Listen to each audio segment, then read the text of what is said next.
The year is approximately 1200 BCE. A thriving world of bronze, gold, and mighty empires is about to burn. From the mists of the Mediterranean, a storm is gathering, a nameless horde whose origins and motives are a mystery. They are not a single nation but a confederation of ghosts, a wave of destruction that will crash upon the shores of civilization, leaving only rubble. They are known to history by the name their victims gave them: the Sea Peoples. Who were these enigmatic marauders? And how did they bring the glittering world of the late Bronze Age to its knees?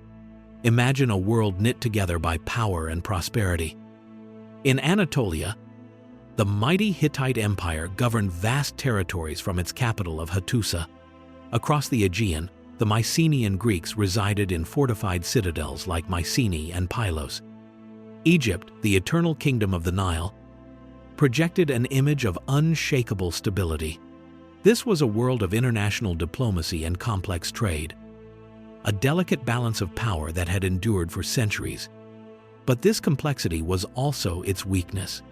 A disruption in one part of the system could send shockwaves throughout the network. The first tremors were felt in the vital port city of Ugarit on the Syrian coast. A clay tablet found in its ruins contains a desperate, final plea from its king, writing of enemy ships and burned cities. Soon after, the cosmopolitan hub was utterly annihilated. Its libraries turned to ash. The wave of destruction was moving, its shadow falling upon the great empires.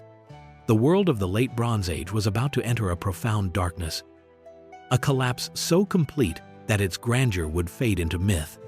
The onslaught was a rolling tide of chaos. The invaders were a terrifying confederation of tribes united by a common purpose: plunder and settlement. Egyptian inscriptions at Medinet Habu provide the most detailed account of these aggressors. The Peliset, who would become the Philistines, the Jeker, the Shekelesh, the Denyen, and the Weshesh names whose origins are lost to time. They came with their families in heavy ox-drawn carts, signaling a mass migration, not a mere raid. They were a displaced people seeking a new home, willing to carve one out by fire and sword. Their military tactics were brutal, mastering the amphibious assault to strike at will. The great powers, accustomed to formal land warfare, were ill-prepared. The Hittite Empire, already weakened by strife and famine, was the first to fall. Its bureaucracy was too slow to react. Hattusa, the capital, was abandoned and burned. The empire that had rivaled Egypt for centuries vanished from the historical record. The prosperous Levantine city-states like Ugarit were systematically obliterated. The intricate trade network that was the lifeblood of the Bronze Age world collapsed. With sea lanes controlled by raiders, the flow of tin and copper ceased, halting the production of bronze. The Mycenaean civilization in Greece suffered a similar fate. Their magnificent palaces were destroyed, and the linear B writing system disappeared completely. Greece plunged into a dark age of depopulation and poverty. The grand citadels were abandoned, and the epic tales of Troy receded into legend. The scenes of devastation must have been apocalyptic. For the people living through it, it was the end of the world. The terror was not just in the violence but in its incomprehensibility. They were a faceless storm, an elemental force of destruction that consumed everything in its path. Only the ancient kingdom of Egypt now stood in their way, the last bastion of the old world. The Sea Peoples' confederation, having shattered the Hittites and Mycenaeans, now turned on Egypt. Pharaoh Ramesses III understood this was a struggle for survival. He fortified the coastline and, in approximately 1177 BCE, orchestrated a brilliant and brutal trap.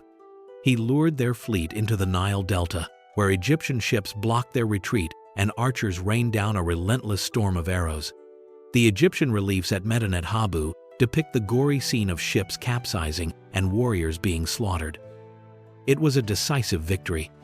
Ramesses III had saved Egypt, but the victory was a Pyrrhic one. The cost of the war was immense, draining the treasury and manpower of the kingdom. Egypt had survived, but it was a shadow of its former self. Soon entering a long period of decline, The aftermath of the Sea People's rampage was a world plunged into darkness. The great empires were gone, their economies shattered, and the art of writing was lost in many regions.